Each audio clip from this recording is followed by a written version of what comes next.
I worked as a night security guard at Westfield Mall. My shift was 10 p.m. to 6 a.m., alone. The mall closes at 9 p.m., so from 10 p.m. to 6 a.m., the entire mall is empty, dark, all shops closed, only emergency lights on. My job was simple. Walk the entire mall every hour, check all doors, check bathrooms, check food court, and watch cameras in security office. At 2:33 a.m. on a Tuesday, I was doing my second round. The mall was dead silent. You could hear your own footsteps echo. I was walking past the food court, which is huge, all tables empty, chairs stacked. I heard a chair scraping. Like someone pulling a chair out to sit. In the food court. I stopped. Listened. The food court was completely dark except for one emergency light. No one there. I walked closer to food court, flashlight on. All chairs were stacked on tables, as they should be after closing. No chairs on floor. I continued my round and went back to security office to watch cameras. I rewound camera for food court to 2:33 a.m. On camera, I saw it. At 2:33 a.m., one chair in food court slowly slid out from under table, by itself, and stopped in middle of food court. No one near it. Then, on camera, I saw a figure, faint, like a blur, sitting on that chair. The figure was sitting, facing the wall, not moving. I was alone in mall, watching this on camera. I felt cold. I radioed my supervisor, but no answer. Night shift supervisor sleeps, doesn't answer after midnight. I decided to go back to food court with flashlight. I walked to food court, flashlight shaking. The chair was still in middle of food court, pulled out. No one sitting on it now. But the chair was warm. Like someone had just been sitting on it. On the table next to chair, there was a mall coffee cup, still steaming, hot. The mall Starbucks closes at 9 p.m. No one should have hot coffee at 2:33 a.m. I took photo of cup and went back to office. I checked mall history. 3 years ago, at 2:33 a.m., a security guard who worked my exact shift had a heart attack in food court and died sitting on a chair. He was found next morning, sitting on chair in food court, coffee cup on table, still warm. He had bought coffee before his round. That night, I didn't do any more rounds. I stayed in office until 6 a.m. At 4:44 a.m., cameras showed food court again. Chair was back under table. Coffee cup was gone. But on camera, I could see wet footprints, security guard boots, leading from food court to security office door, then stopping. I quit that job next week. I worked night shift security at St. Mary's Hospital. My post was parking garage, levels P1 to P5. My job was to patrol parking garage every hour, check for break-ins, help nurses to their cars. At 3:15 a.m., I was patrolling P3 level, which is always empty at night. Only a few doctor cars. I was walking with flashlight, checking corners. I heard a car alarm beeping, far away, on P4 level. One beep, then stop, then one beep, like someone pressing car lock button over and over. I took elevator to P4. P4 was completely empty, no cars. No car to have alarm. But beeping was still happening, echoing in garage. I followed sound to corner of P4, near elevator shaft. There was an old, rusted, abandoned car, covered in dust, flat tires, windows smashed, that had been there for years, no one claimed it. The beeping was coming from that abandoned car. The car's lights were flashing, faint, as if alarm was going off, but no sound of alarm, only beeping sound. I shined flashlight inside abandoned car. Inside, on driver's seat, there was a hospital ID badge, and a security guard uniform jacket. I picked up ID badge. It said, "Security guard, James Miller, St. Mary's Hospital." Photo of a man, maybe 50 years old. I went back to security office and asked day shift supervisor about James Miller ID badge from abandoned car on P4. Supervisor went pale and said, "James Miller? He worked night shift here 5 years ago, parking garage post." At 3:15 a.m., he was patrolling P4, radioed that he found an abandoned car with alarm beeping, said he was checking it. Then radio went dead. We found his car on P4 next morning, engine running, door open, flashlight on ground, still on. He was never found. Car was never claimed, we just left it there because no one knew who owned it. He said, "We never told new guards about that abandoned car, because they get scared." That night at 3:15 a.m., I looked at camera for P4. The abandoned car's lights were flashing again, beeping. And on camera, I could see a figure in security guard uniform, standing next to abandoned car, looking at camera, holding flashlight. I didn't patrol P4 again that night. I worked as night security guard at Lincoln High School. My shift was 11 p.m. to 7 a.m., alone. School closes at 4 p.m., so from 11 p.m. to 7 a.m., school is completely empty, dark, 3 floors, 40 classrooms. My job was to walk every floor every 2 hours, check all windows, doors, and make sure no kids sneaked in. At 1:47 a.m. on a Thursday, I was patrolling second floor. Second floor has 12 classrooms, all doors locked, dark. I was walking down hallway with flashlight, checking doors. I heard a classroom door opening. Creak, like old door opening. I turned around. All doors were closed, locked. I continued walking. Then I heard children laughing. Small kids laughing, from inside a classroom. But school is high school, no small kids. I followed sound to room 204, which is a math classroom. Door was closed, locked, but I could hear kids laughing inside, and sound of chairs moving, as if kids playing. I knocked on door, said, "Security, is anyone inside?" No answer. Laughing stopped. Silence. I used master key and opened door. Classroom was empty, dark, desks in rows, no one. But desks were not in rows. Desks were arranged in a circle, all facing middle, as if kids were sitting in circle playing game. I was alone, flashlight shaking. I went to light switch and turned on lights.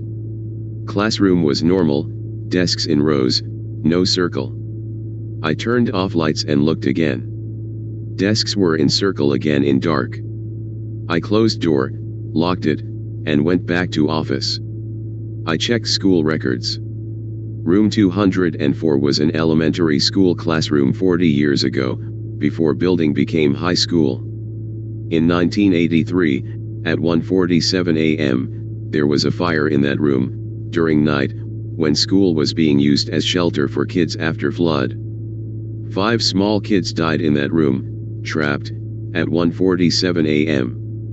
Night guards who worked before me said they hear kids laughing in room 204 at 1:47 a.m., and see desks in circle. That night at 1:47 a.m., camera for second floor hallway showed room 204 door opening by itself, and small shadows, like kids, running out of room into hallway, then disappearing. I never patrolled second floor alone after that. I always called day janitor to come with me. I worked night security at a 12-story office building downtown. My post was lobby desk, watching cameras, and every 2 hours, I had to check all floors, take elevator to each floor, walk floor, check. At 2:55 a.m., I was checking floors. I took elevator to 10th floor. 10th floor was empty, all offices dark, cubicles empty. I walked 10th floor, checked, everything okay. I went back to elevator to go to 11th floor. I pressed elevator button. Elevator came, doors opened, empty. I got inside, pressed 11. Doors closed. Elevator started going up. Then it stopped between 10th and 11th floor. Lights flickered. Elevator stuck. I pressed emergency button, called lobby, but lobby phone was ringing with no answer, because I was the only one in lobby. I was inside elevator. I pressed alarm button. No answer. Then elevator started moving again, but going down, not up. It went down to basement, B2, which is closed. No one goes there. Storage. Doors opened in basement. Basement was completely dark, no lights, concrete walls, storage boxes. I didn't want to get out, but elevator doors wouldn't close. They stayed open. I heard footsteps in basement, coming toward elevator. Slow, heavy boots, like security guard boots. I pressed door close button repeatedly. Doors wouldn't close. Then I saw him. A man in old security guard uniform, 1970s style, face pale, eyes black, walking toward elevator from darkness. I pressed first floor button, lobby button, desperately. Doors still open, man coming closer. At last second, doors closed by themselves, and elevator shot up to lobby, fast, doors opened in lobby. I ran out and didn't use elevator rest of night. I used stairs for all floors. Next day, I asked building manager about basement B2 and old security guard uniform. Manager said, basement B2 has been closed for 20 years, no one goes there, because in 1978, night security guard got stuck in elevator at 2:55 a.m., elevator went to basement, doors opened, guard was found next morning in basement, dead, heart attack, inside elevator, doors open. He said, that guard's name was Robert, he wore 1970s uniform, we have his photo in old office. I saw photo. Same man I saw in basement. Elevator still gets stuck at 2:55 a.m. between 10th and 11th floor, goes to basement by itself. I worked as night security guard at a large warehouse that stores electronics. Warehouse is huge, 50,000 square feet, no windows, only one door, and I was alone inside all night, sitting at small office inside warehouse, watching cameras, patrolling. At 3:33 a.m., I was watching cameras. Camera for aisle 12 showed movement. Aisle 12 is far back, stores old TVs. I saw a forklift moving in aisle 12, by itself, no driver, moving slowly, carrying a pallet of TVs. I thought it was glitch, camera glitch. I rewound camera. Forklift was not there before, then appears, moving by itself. I took flashlight and walked to aisle 12 to check. Warehouse is dark, only small lights, long aisles of tall shelves. I reached aisle 12. Forklift was there, stopped, engine off, no driver, pallet of TVs on it. No one around. I checked forklift. Keys were not in it. How did it move without keys and driver? I went back to office and watched camera again. On camera, I saw forklift moving by itself again, but now I could see faint figure, like transparent, sitting on forklift, driving it. I zoomed camera. Figure was wearing security guard uniform.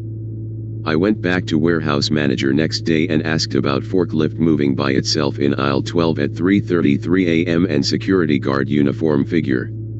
Manager said, you saw him too? 3 years ago, night guard named Carlos was working alone. He was using forklift at 3:33 a.m. to move TVs. Forklift tipped over, TVs fell on him. He died in aisle 12, under TVs. We found him next morning at 6 a.m., under pallet. Since then, night guards say forklift moves by itself in aisle 12 at 3:33 a.m., and they see guard driving it. He said, we don't use that forklift anymore, we left it in aisle 12, because every time we move it, it comes back to aisle 12 by itself at 3:33 a.m. That night at 3:33 a.m., I watched camera for aisle 12. Forklift started moving by itself again, carrying pallet, and transparent figure of guard driving it, looking at camera. I didn't patrol warehouse alone after that. I stayed in office with lights on. This is the story that made me quit security guard job forever. I worked night security at a construction site for a new apartment building. Building was half built, 10 floors, no walls, just concrete floors, rebar, dark, dangerous, and I was alone all night in small trailer office outside. My job was to patrol building every hour, check that no one stole materials, check every floor with flashlight. At 4:14 a.m. on a Monday, I was patrolling 8th floor, which was just concrete floor, no walls, open to sky, rebar sticking out. I heard hammering. Like construction hammering, metal on metal, from 9th floor above me. No one should be working at 4:14 a.m., construction stops at 6 p.m. I shouted, "Hello, anyone up there?" No answer. Hammering continued. I climbed stairs to 9th floor with flashlight. 9th floor was empty, no one, no tools, just concrete. Hammering stopped.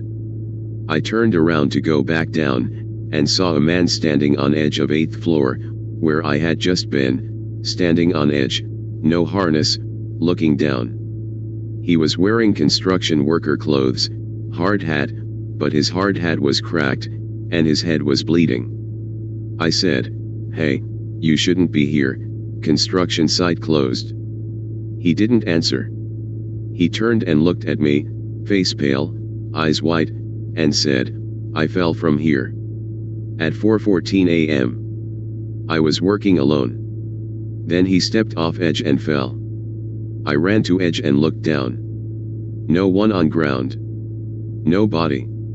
I ran down to ground floor to check. No body, no one. I went back to trailer office and checked site records. 6 months ago, construction worker fell from 8th floor at 4:14 a.m., working alone at night to finish work, no harness, died. His name was Miguel. He was 28.